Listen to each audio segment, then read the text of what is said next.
Can you hear me? Yes. Great. So, yeah. So, I would like to welcome you all to this meditation center. How is Sri Lanka? Good. So, you from US or any other countries? Yes. Well, Oh, you have a new president, right?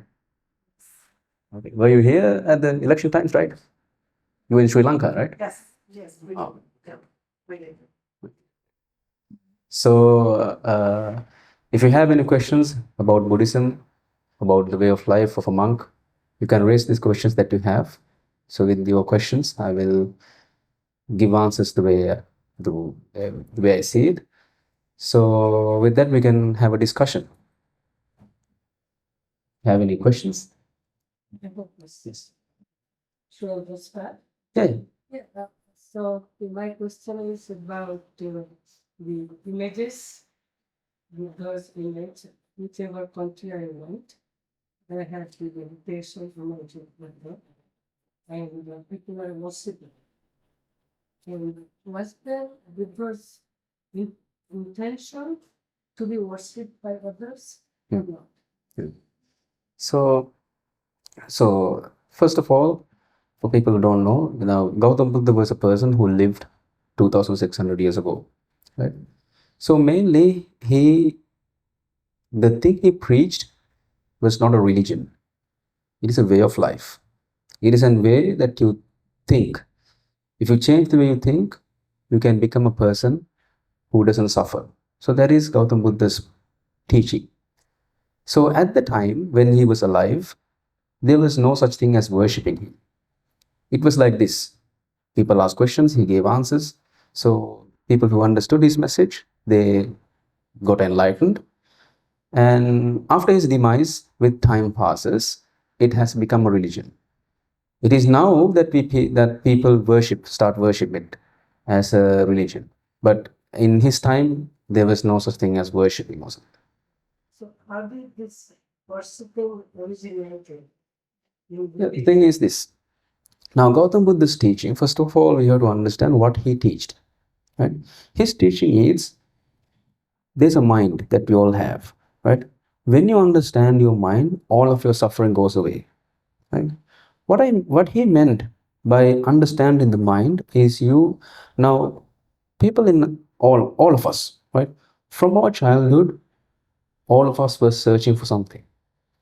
We all searched for happiness, right? We did so many things in order to become happy.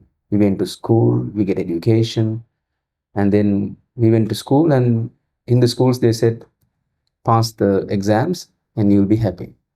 So we studied hard in order to pass the exams. So if I pass the exams, I'll be happy. So when I passed the exams, then they said, okay, now it is not enough. You have to go to college. Now you go to college and expect to be happy. When you're in college, they say, no, it's not enough. You have to get married. Then you do all these things, searching of happiness, right? So Gautam Buddha was also a person like us. He was a prince, his father was a king, and he was the one who's going to be the king next. So he was also teaching, he was also learning things, he's doing all sorts of things. He had a girl he loved, his wife, and all that. He had a child. It was a normal life like so. It was a normal life. So he wanted to search for something that goes beyond all these things. That is where his teaching starts. By changing the way you think, you can end all suffering, right? So this message, after his demise, people didn't really understand what he was talking about, right? Some did, but the most of them didn't. And then they start to worship his words, preaching his words again and again, chanting his words. And with some different cultures in India as well, there are lots of cultures. So it got mixed with all these cultures and all. And it became something that people worship. That's not bad. I mean, it is also okay, but yeah. But Gautam Buddha's real message goes somewhat beyond worshipping. No, I understand. I was just trying to see how this process of worshipping initiated. Yeah, it is that. I mean, like, when they don't understand what he talks about, then little by little they start worshipping the man.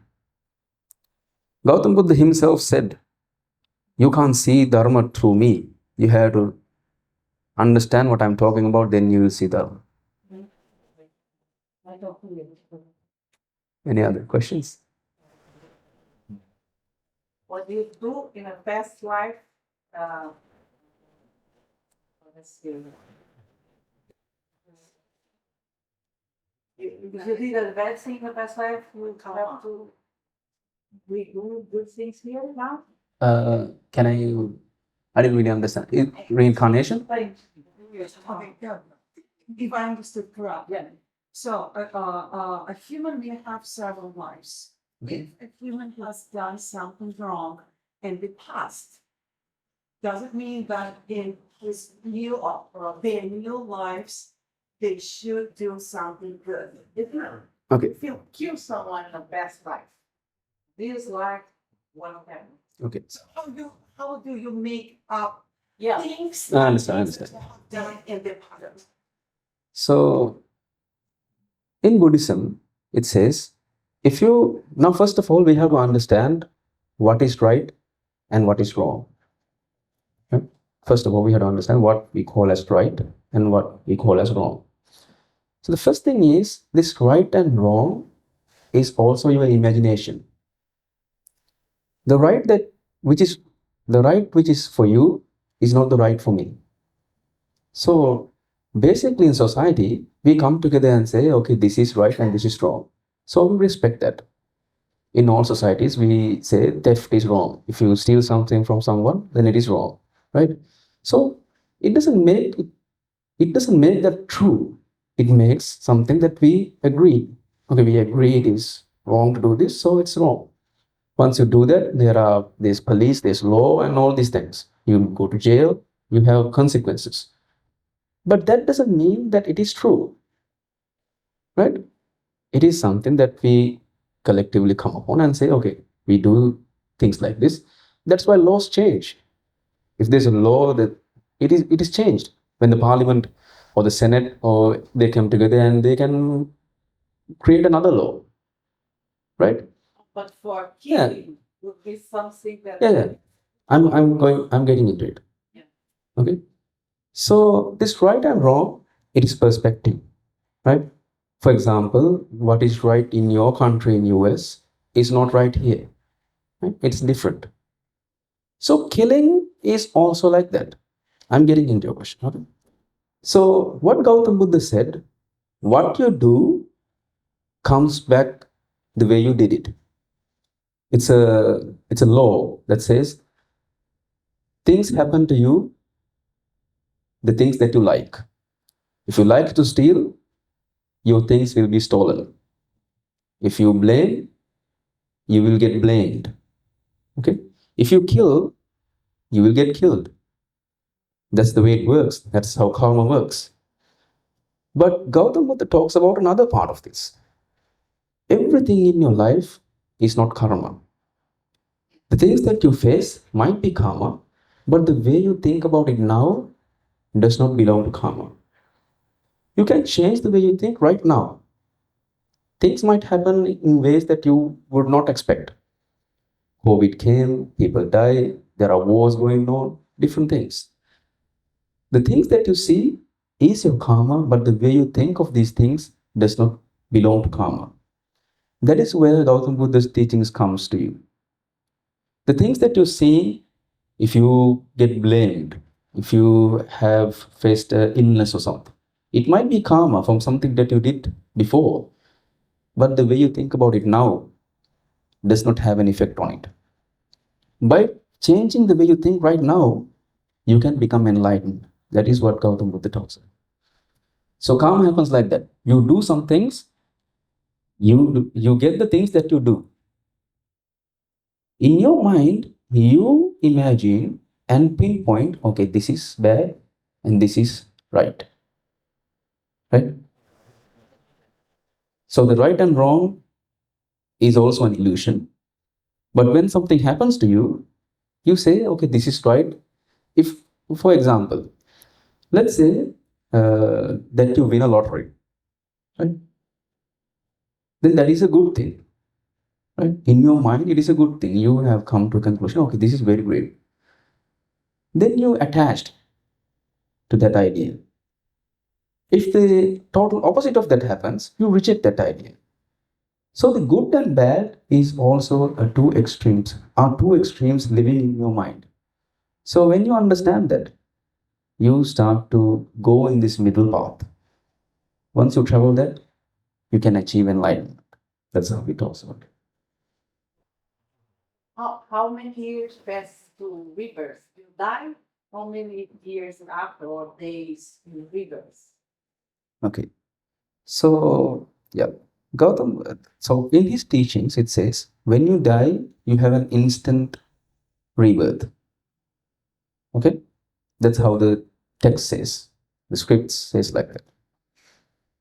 So the thing is, questions like that, you can either believe me or not believe me, because I can't prove these things. It's in the scripts. You can choose to believe. You can just say, okay, might be that. So I'm also in a position like that when believing these things. But there is a part in Gautam Buddha's teachings that talks about ending your suffering that you're feeling right now. That you can try. And see whether it's working. So from myself, I've tried it and I know, okay, it's true. When you get away from your attachments, you become freer, and become more and more happy all the time. So that's something that you can practice right now and achieve. All the questions about when we rebirth, it's something we can talk about it. I mean, like I can tell you things, but it's up to you to believe it or not. I can't give you proof to that. But your suffering that you feel right now, I can give you proof to how to overcome that.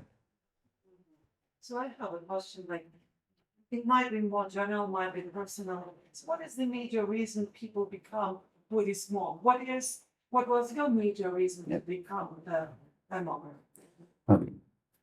So, like I said before, people like normal lives, we go in search of happiness, right? What we do different things in search of happiness.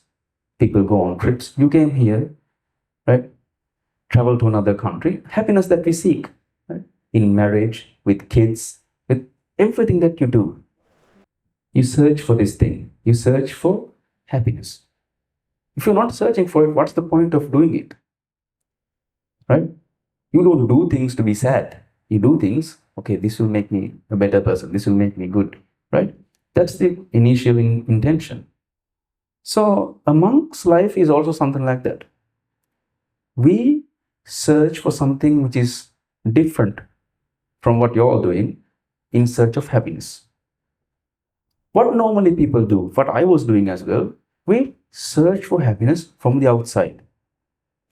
Go to some place, have a wife or a husband.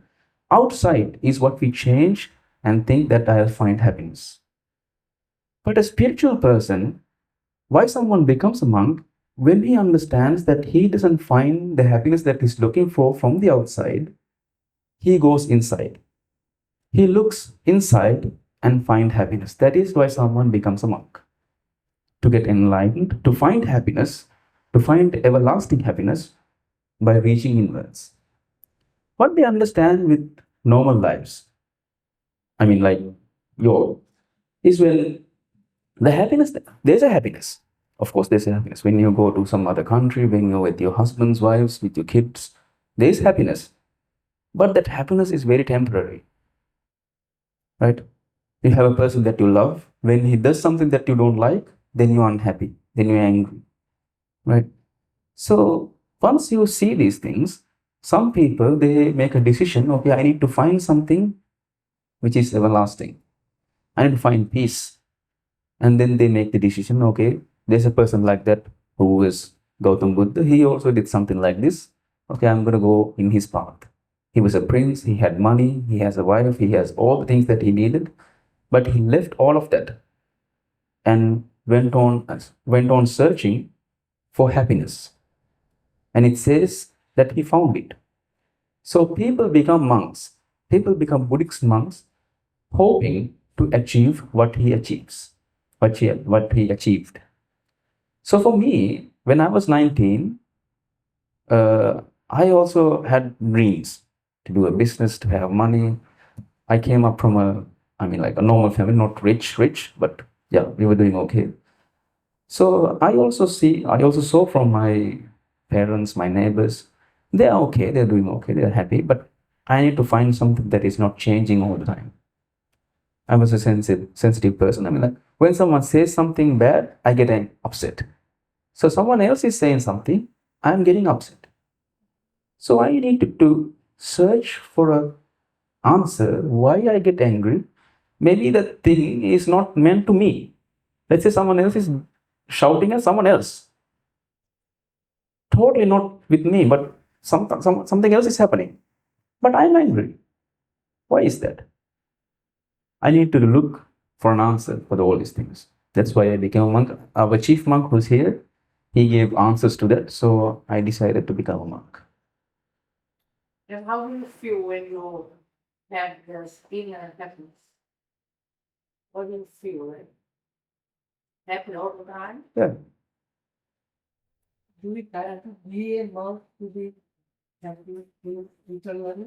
Sorry? Do we have to be a monk to No. become internally happy? No. This is a way of life. You don't have to be a monk to do this.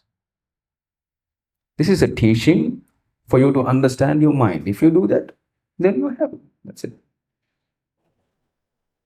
So when you talk about scripture, are you talking about sutras or what? Yeah, sutras. So you have to do meditation? Yeah. So meditation is like this.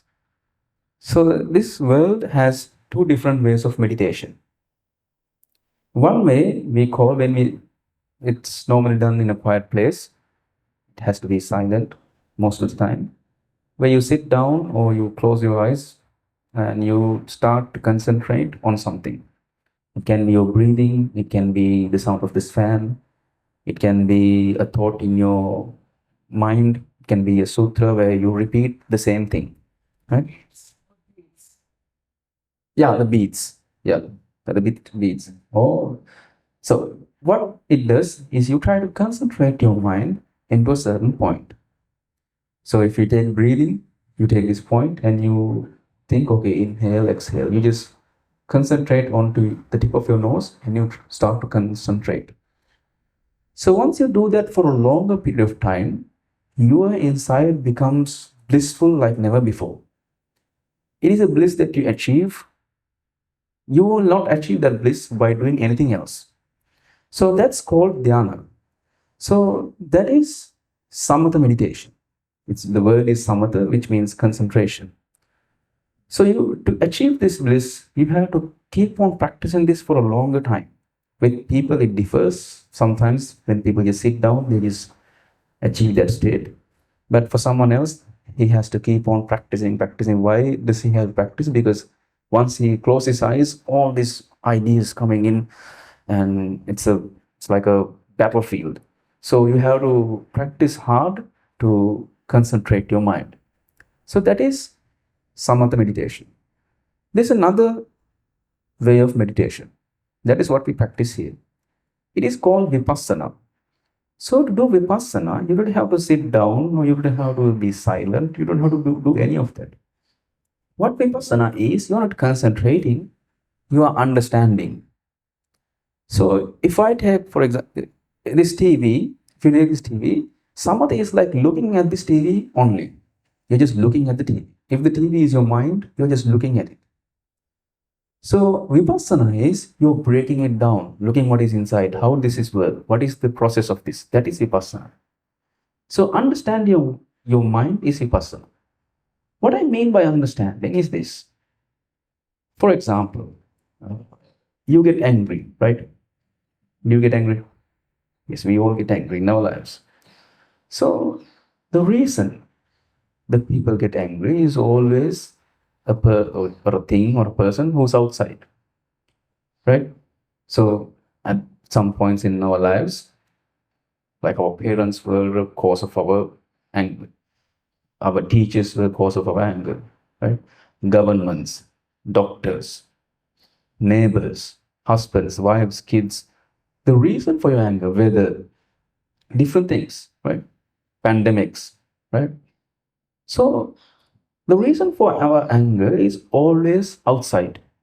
Why did you do this? I'm angry. Why did you do that? Now I'm angry. You didn't have to do it like this. Right? You always argue, you go into arguments, fights, all that.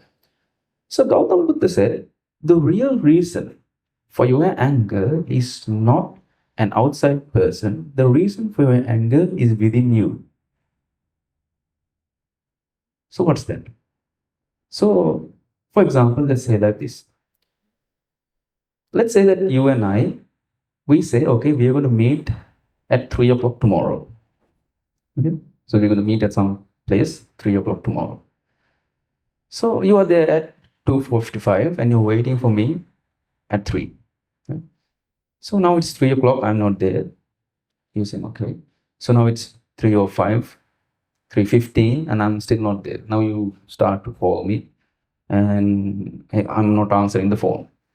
So you get a bit irritated, but you're still okay. Maybe something went wrong. You'll be a bit late.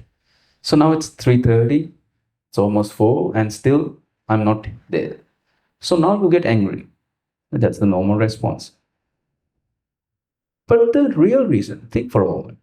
The real reason for your anger, was it me being late, or you thinking that I should be there at 3 o'clock? Is it your expectation that I should be there at 3 o'clock, or that I was late? What was the reason? You should be there at 3 o'clock. Sorry? You should be there at 3 o'clock. Yeah. It's okay. I mean, like, we should be there at 3 o'clock, but that doesn't happen all the time, right? The reason for your anger is within you because of your own expectations. That's why you suffer. I mean, like, I should be there at 3 o'clock, but who knows? That's why people get all angry all the time, because they expect so many things from the outside.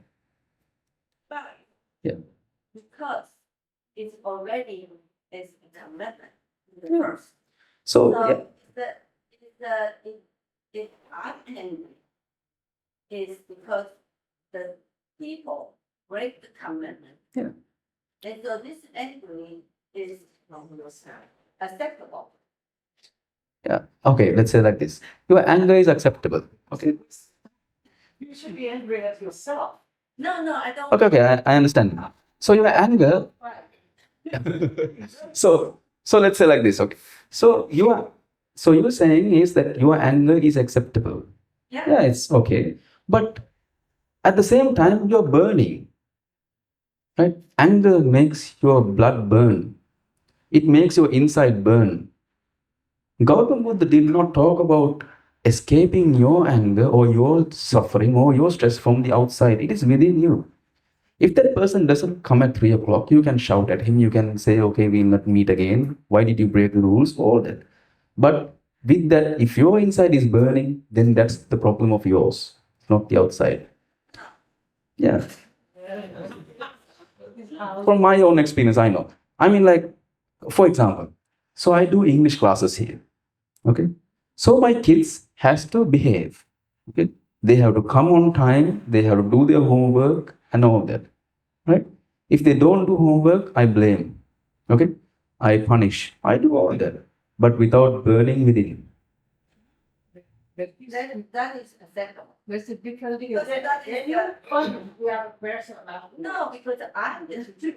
You guys need to listen to me. I'm teaching you because what I order you. Yeah. And you didn't do whatever to do, so I need to punish. That is the Yeah, that's okay. I'm not asking you to not to do that. Okay? You can do whatever you want. But at the same time, if you're burning from inside, then it is your. That's what I'm talking about. Anger makes you burn. You can punish, you can blame, you can do all the things that you want, but without anger. I know the feeling. it is a if you don't have any emotions well, then you are enough. We talk about human being. Yeah. And human being has a feeling anger. Yes. So if you don't express your anger, you are not really understand and know relief or not anger. You just hold it. And that is disaster. So I'm not asking you to hold your anger. So let's say, for example, okay, let's say, okay, I'll give you an example. Let's say someone makes you angry. Okay. So you're going to blame this person. Okay. Do all the things that you do normally. Okay. I'm not asking you to do anything. Just blame, be angry, burn, all this. But after all the incident finish, think from yourself for a moment. Why was the real reason I got angry? Was it because now you have to first see that you are angry, right? When you're angry, you're not mindful enough to see anything else. You're just angry. People kill people with anger, right? People do bad things to others with anger because they don't really know that they're doing a bad thing, right?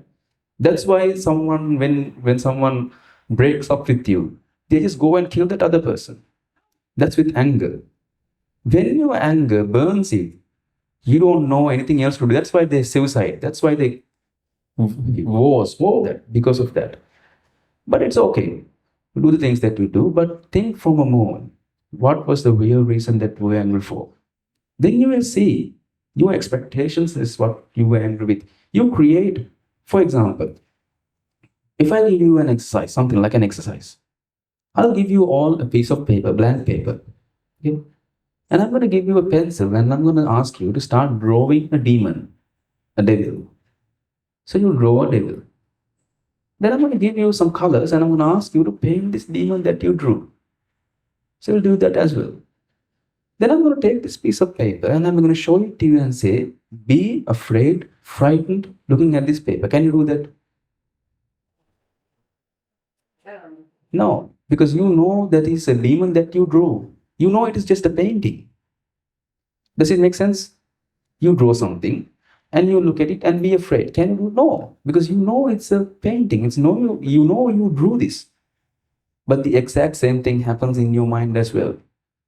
You draw things saying this should be like this, that should be like that, this should be like this. People should listen when I'm talking. All these different ideas, it is all your drawing. I'm not asking you to get away from drawings. Keep the drawings, it's okay.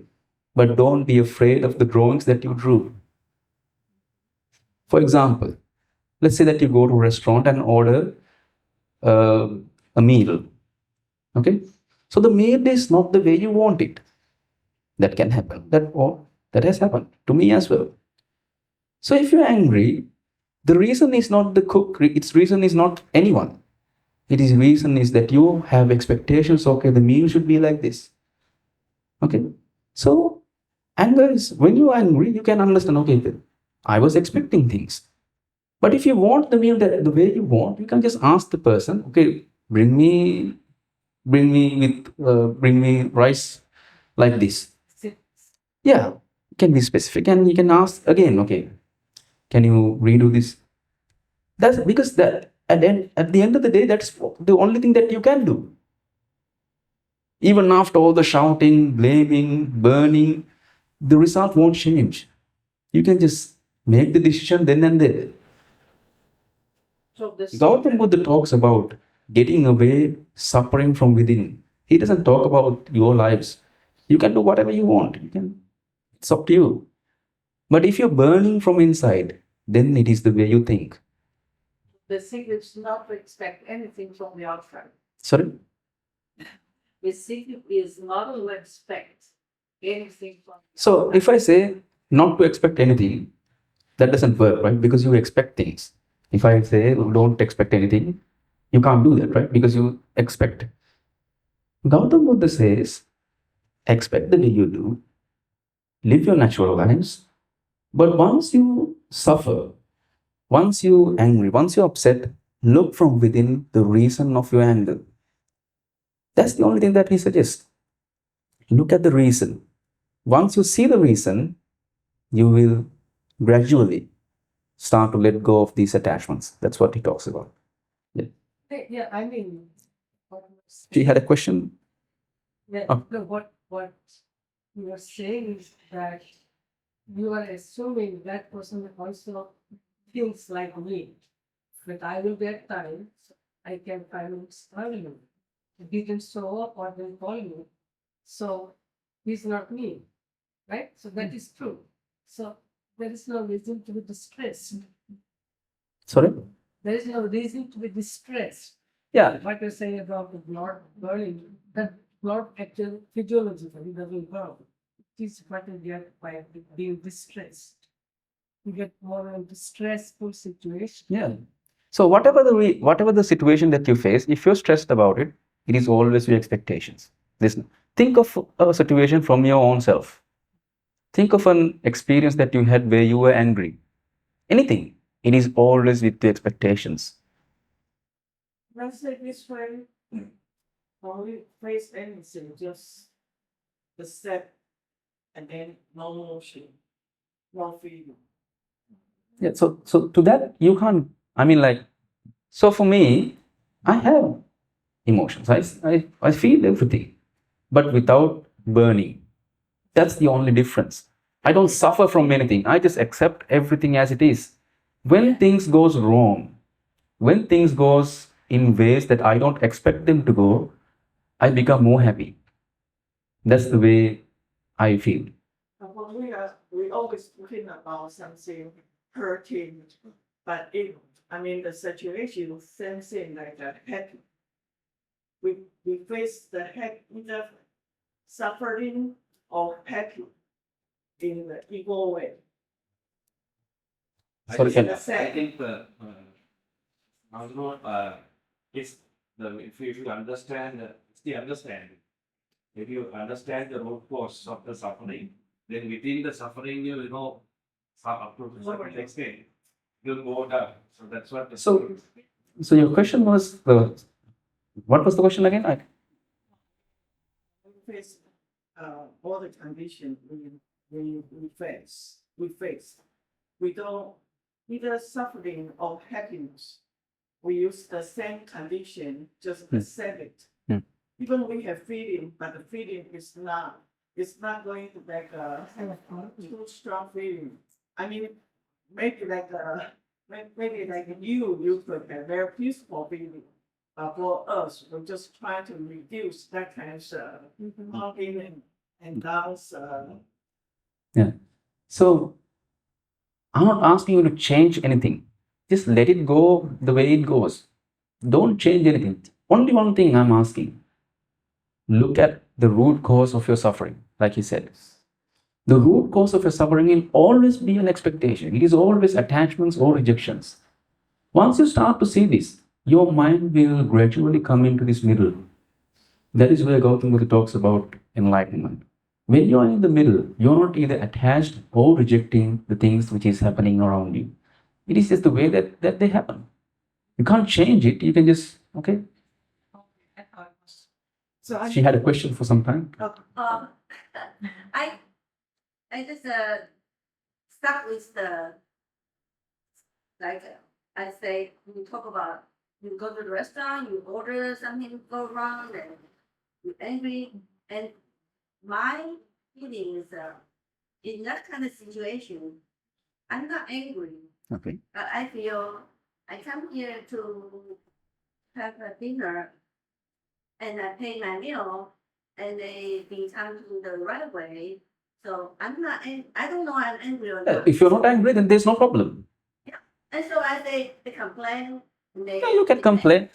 Yeah. You can do. So it's not angry, right? Yeah. If you're not angry, if you're not suffering, if you're not depressed, if you're not stressed out, then we don't have no problem.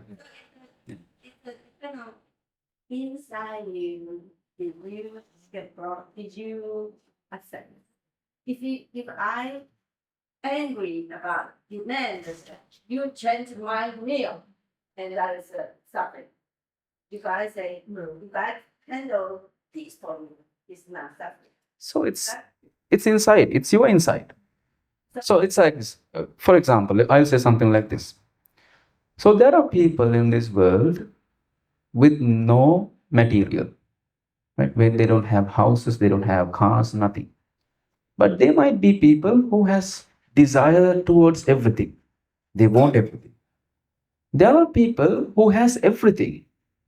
They have everything, cars, vehicles, a billionaire. And there might be people who has no desire to these things.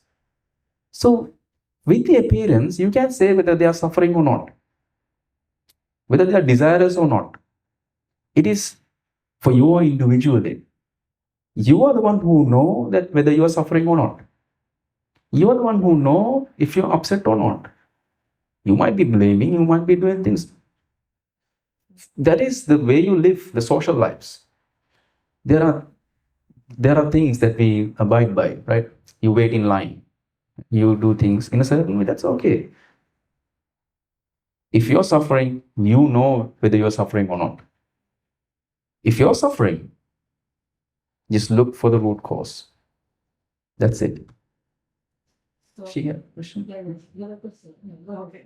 So, like in the world, we have opposites: cold, warm, black, white, dry, wet, suffering, happiness. So we can understand the difference between them if we feel both of them. So let's assume that I'm a person who suffers. I decided I don't like this feeling. I'm going to follow Buddhism. I reach the point when I feel always in peace, always happy. My feeling is flat. I do not, in fact, I can say maybe feeling or having only hearing only one sound, seeing only one color, having only one feeling. You do not really feel anything, you don't really see anything, you don't really hear anything. Okay, I get it. Let's assume that you reached, how you say, the highest point of meditation. So that's a particular, I just assume that's a particular state of mind, of spirit. What is the goal? Okay. So first of all, when your question, you said we have two sides. You have good, the bad, you have the black, the white, you have owner. So normally what we do is we attach ourselves to one side. Either we like black and reject the other. That's the normal thing. That's where you have right and wrong, and that's where you have all this, right? War, peace, all that. It's always in these two extremes. Right? What normally we do is we get attached to one set and we reject the other side. Right? Once you understand this, when you are in the middle, it is not just one. You are in the middle because of these two. Let's say that you, for example, you go to a, is it too much? So if you go to a, let's say that you go to a park, right? You go to a park and you see a beautiful rose. If you are attached to this rose, then you will only see this rose. If you're not attached to this rose, then you will start to see all the other flowers in the park. You just appreciate everything in life. I'm not in still. I'm appreciating the air that I breathe. I'm appreciating you where I talk with you. I'm happy with every change that happens around me. When you are in the middle, when you get away from attachments, when you become more free and free, you start to see everything in this world, and everything that happens makes you happy. You meet new people, you do everything. Every moment, it's a blessing. You wake up, oh, what a nice day, what a great day. Because you are not attached. You're not attached to your future. What does it mean by attaching to your future? So future is also an illusion. Your future is a reflection of your past. Isn't it so? If I ask you to plan your tomorrow, you will plan your tomorrow with the memories you have of your past. If I ask you to make a plan about how you go back to America, what you do, the plan is with your past. The house that you're going to is not the house that you're going to. What you image is the house that you saw last. But once you go there is an earthquake, the house is no longer there. So you're angry, you're sad. Why? Because you believe your future. For me, I don't believe that. This moment is the the thing that I believe in. I see people, I talk with people. That's it.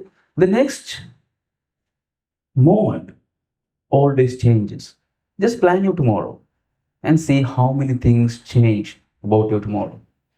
The impermanence is everywhere. You don't know what will happen tomorrow. You can plan it. I'm not asking you to not to plan. I always plan. I always plan, I dream, I do all the things, but without attachment.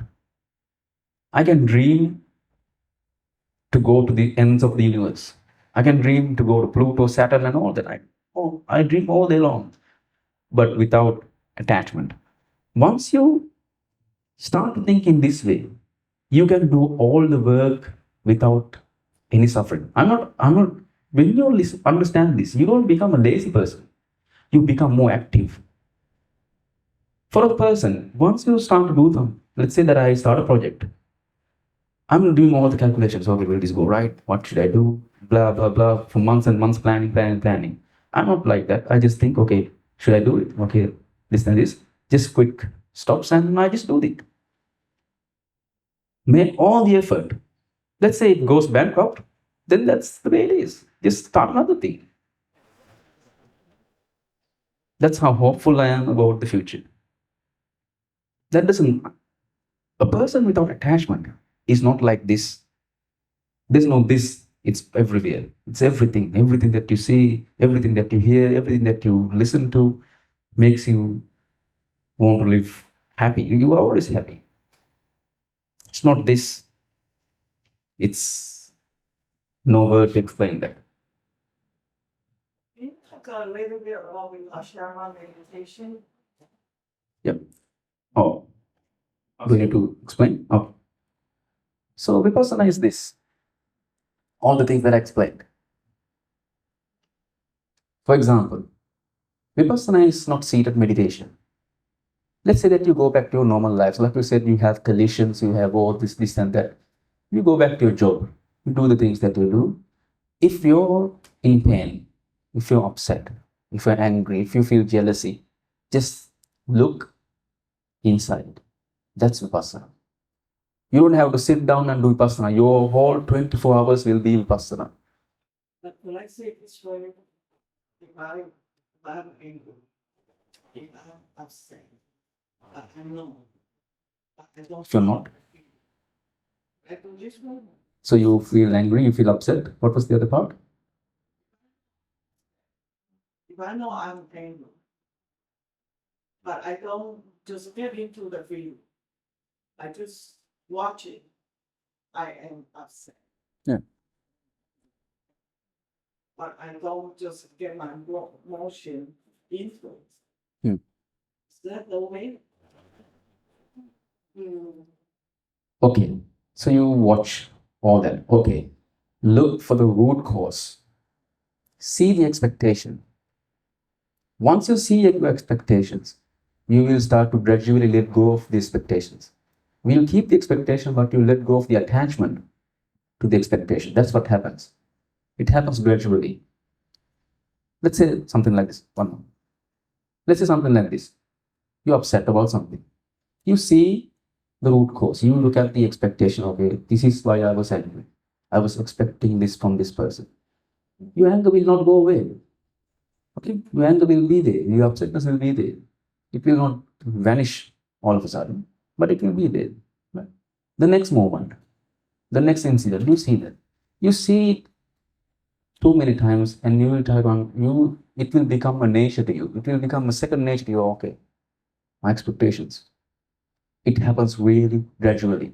It will not just, you can just look at the expectation or your anger will go. No, it doesn't happen like that. It takes some time, but watching inside, it is really important. Well, I was just telling that you are talking about non-attachment. Like, you know the term pratyahara? Sorry? Pratyahara. Pratyahara? Pratyahara. Okay. Pratyahara. Like, we have the food, but we don't want to eat it. Okay, so that is the pratyahara. Mhm. That's why people do fasting.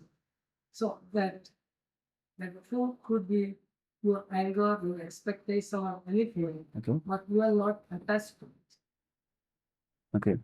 right? Yeah. Yeah, that is the, I think, Attach. So. because the middle term, middle path. Mhm. Yeah, you had a question. Right? Yeah. I just want to clarify my understanding about that. When we are in when we are in emotion. What you say is We are in emotion. why if I'm angry, Okay. emotion angry, and then what understand you say is I just have to go to find out the roots. When you said the roots is feeling why cause me anger, why I'm angry. Yeah.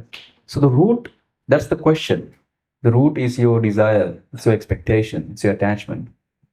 Why you are angry? It's the question that you ask. Normally it's the waiter. It's the, what was the other example that I took? It is the person who was late. Normally they are the reason. Normally my kids who doesn't follow my instructions, they are the reason. But gradually you will start to, if you look inside, you will gradually start to see, okay, my attachment towards these expectations is what making me angry. Even I know the reason why I am angry. How could I resolve the anger? So the thing is this. Let's say that you are angry at someone to the level that you want to kill that person. Okay? So at that moment, what you should do is you should think of something else. You should go to a place and settle down. So at that moment, you are not mindful enough to see from within to look for expectations. If you even look at your expectations, it will not get away from your anger. At that point, you do something else. You go to a forest and you start to chop wood. The chop wood. Yeah, chop wood. Yeah. You get a punching bag and you punch. So yeah. So that's instant. It's like taking Panadol for your headache. But the headache will come back. Once you do Vipassana and once you're in the middle, the headaches will go away. Hence, you don't need Panadol. So those things are like taking Panadol. You can just punch, you can shout louder, cry, go to a room and cry real hard, shout real hard, sit whatever. So that's for this moment to settle down. But if you are in the middle path, if your mind is more and more in the middle, then the headaches will go away. There will be no headache. Any more questions? Yes. This is my but I have always tried to understand the temple, shrine, the stupa, all of that as part of Buddhism. Yeah, can you? Yeah, it's culture. So it's culture. Culture. Yeah. Once you go to Thailand, you will see different types of stupa. If you go to some other country, you will see different styles. It's culture, art. It's that. It's okay. People worship, but the real teaching of Buddha stands there, understanding your mind. And it's supposed to be like triggering your mind to the enlightenment. Yeah. The philosophy. Yeah. That actually. Yeah. So, but for most people, they seek enlightenment by doing these rituals. I mean, like. After you are enlightened, what then? Something like this. Sorry. So let's say, for example, there's this cup of water, right? Let's imagine that you have never drinking water in your life. You don't know what water feels like. You don't know what water tastes like. So I'm going to take this cup and I'm going to drink some water and I'm going to say different things about water. I'm going to say, okay, it felt like this. It's cold. It's hot. I felt something in my throat. I felt something going down here. But you don't know what the feeling. You try to understand what it's like, but you don't know. Like you can't really get the experience that I get, right? You'll try to, okay, this might be something like this might be something like that, this and that. But you will not get the experience. What can you do to get the experience? You can drink the water, right? Enlightenment is an experience. It's an experience that you get. I can try to say some things. Okay, it's none. It's a state where you're not attached. It's a state where you're always happy, but you can't imagine that. But what I can say is practice mindfulness. Practice seeing what is happening inside you. And that will lead your path to the water. What more is Yeah. And those that go function. Yeah. And that's samatha meditation. Like I said, concentration. You concentrate on Om.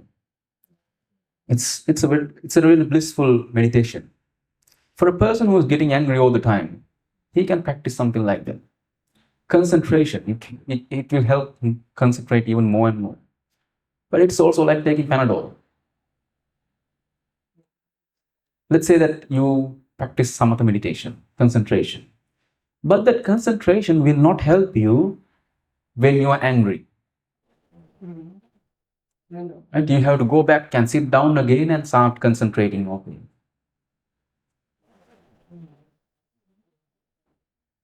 Om is also something like this, concentration.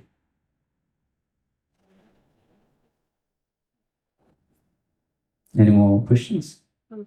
What I think is that you got angry with the other person because you assume that him to be just like you. Yeah. Because Sometimes, of that- yeah. if you know that we are all genetically different, so that other person is not me, doesn't have the similar experience. Yeah, there are people, like there are twins who came from same mother, just a second different, but totally different people. Right. So should not expect that other person will do just Yeah, because yeah. just expect rewards. That's good. Yeah, that's also good advice. Expect the worst. If the worst happen, then that's what we expect for. Everything else is bonus. You expect to be worst. But he's nervous. I thought this video was going to be decorated. It's so nice. Yeah. So I think we had a good session. I would like to answer any more questions if you have any. Okay, great. Yeah. Oh, one more. Yeah. So are you completely anger-free? Yeah, for now, I think I am. I don't know about the future whether I'll be angry, but yeah, for like 2-3 years now, I'm like, yeah. Don't know about the future. So yeah, it was really nice having you all here, and I wish you all for your future. And it is said that in these southern areas in Sri Lanka, it says that the best cinnamon in this world grows in the southern provinces. So we also have a tea plantation here. No, tea, sorry, a cinnamon plantation. Yeah, so we have made a cup of cinnamon tea for you to enjoy. So enjoy that as well once you go up there. And there are links. That's another thing. There are links for our YouTube channel. If you want to listen to more of these teachings, you can listen to these videos. It doesn't have to be every day. Just once or two every month will really help. If after 6-7 months, if it goes down, if your anger goes down, then you will see, okay, this is true. If it makes you even more angry, then just stop watching. It's your own, if it works for you, then it works. Yeah. If not, then yeah. So again, I bless you all, and yeah, hopefully you will all understand your minds and be more happy in your lives.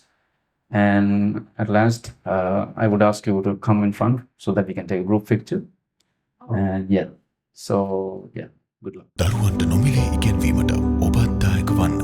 Nalanda විශ්වවිද්‍යාල පදනම පරිත්‍යාගී හදවත් ලොබ ලස්සන කරයි.